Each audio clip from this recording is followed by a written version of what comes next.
Good afternoon, dear friends here at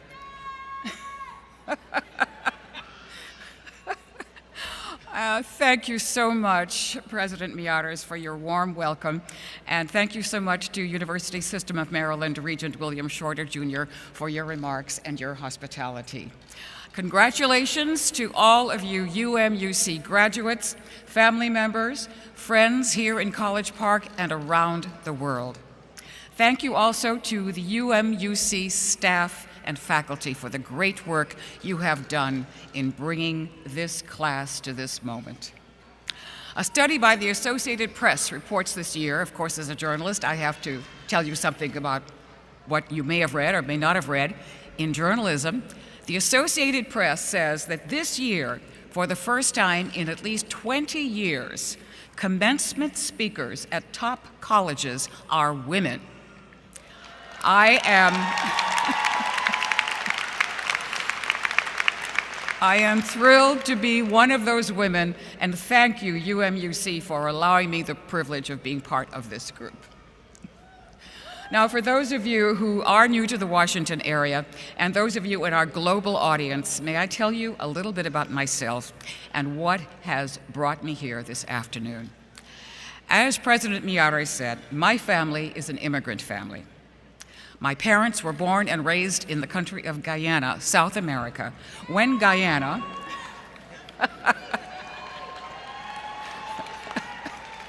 some of them are here.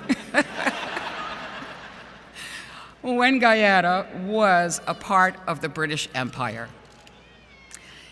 Guyana was then, and is still, a poor country, poor in infrastructure, but rich in natural resources, and with a population of under 1 million people.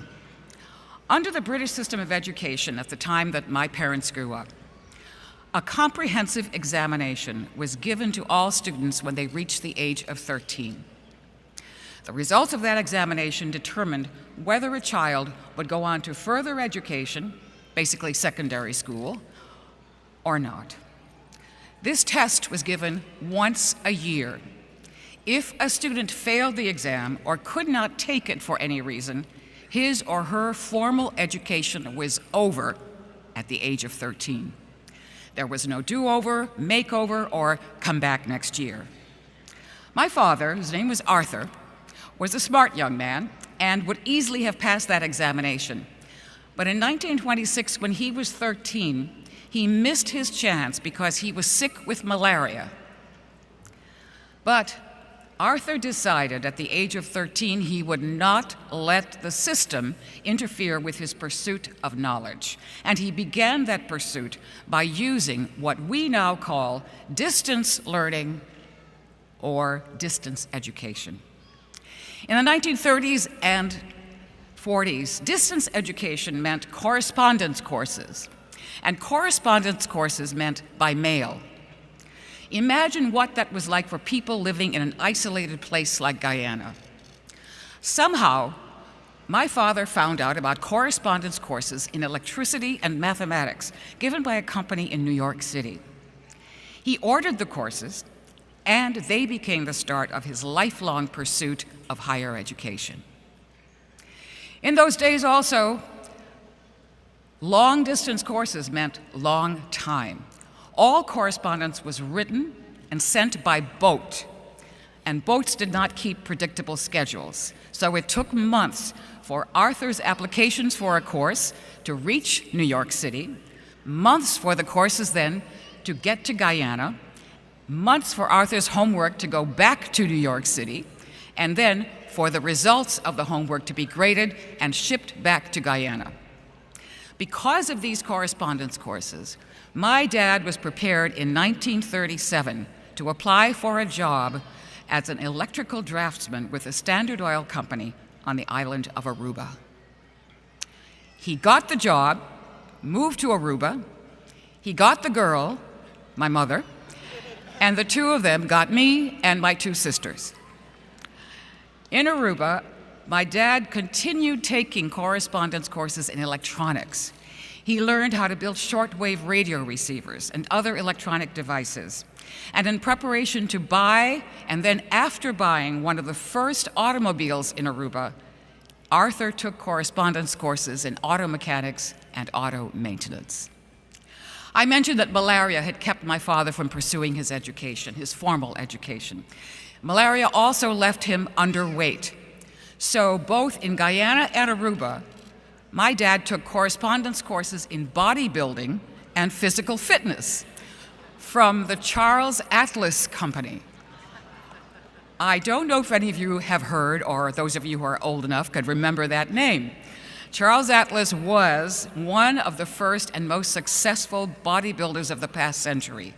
He also created an international mail order business in 7 languages used by millions of men all around the world, reportedly including King George VI of Britain, and it's said that Gandhi himself wrote to Charles Atlas to ask about the fitness program.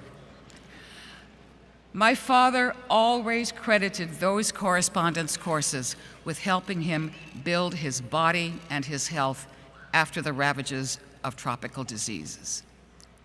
My family immigrated to the U.S. in the 1950s to southeastern Wisconsin, where my father went to work immediately and immediately enrolled in school. Because of his lifelong distance learning, he was accepted into a bachelor's degree program at a Wisconsin state college. He then earned 2 master's degrees, one in education and one in electrical engineering. To earn one of those degrees, he, for 2 years, commuted from southeastern Wisconsin to northwestern Wisconsin every week, driving a total of 400 miles every week. He then became a teacher of electrical engineering, as well as worked full-time as an electrical engineer. He also raised 3 strong-willed daughters by himself because my mother had died of breast cancer. By the time my father was in his mid-60s, he had finished all his coursework for a doctorate in electrical engineering. But his vision deteriorated, and it kept him from finishing his thesis and getting his PhD. Imagine what an impact that had on him, and what an impact my father had on me and my sisters. And imagine the impact he had on the people with whom he worked and the students he taught. From him, I learned that education is precious, and the opportunity to receive it, as well as to provide it, is not given to everyone. I learned that education helps us to understand both our strengths and our frailties, and that at this moment in which we live in human history, it is now available to us in many forms and many ways. I also learned from my father that the love of education, the need to learn, and the desire to teach are basic to human nature. That's why we must not deny this part of our nature, and we must not deny it of other human beings. What if my father had followed the British colonial system and his own poor health, and they had stopped him from pursuing an education? What if he had not taught me to respect knowledge and those who share it? What if he had not had the desire and the drive to achieve? I guarantee you, I would not be standing here this afternoon. I suspect many of you, if not all, come from families like mine. I suspect you have the same drive, curiosity, and desire to achieve that my father did. I know that your investment in yourselves has come with sacrifices, long hours, and struggle. It is said that virtue is its own reward. I believe that education is its own reward.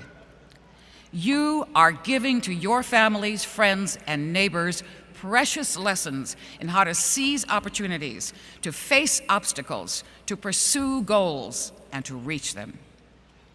Most important, you have learned about your own strength, intelligence, and determination. My father loved the hard sciences. He liked to learn and to teach people how things work. I grew up to love journalism, and I like to tell stories about how people work. Thank you for letting me tell the story of my father. Today is the 22nd anniversary of his death. If he were here in front of you all, he would have recognized himself in all of you. And he would have been as proud to be here with you as I am today. Thank you all so much.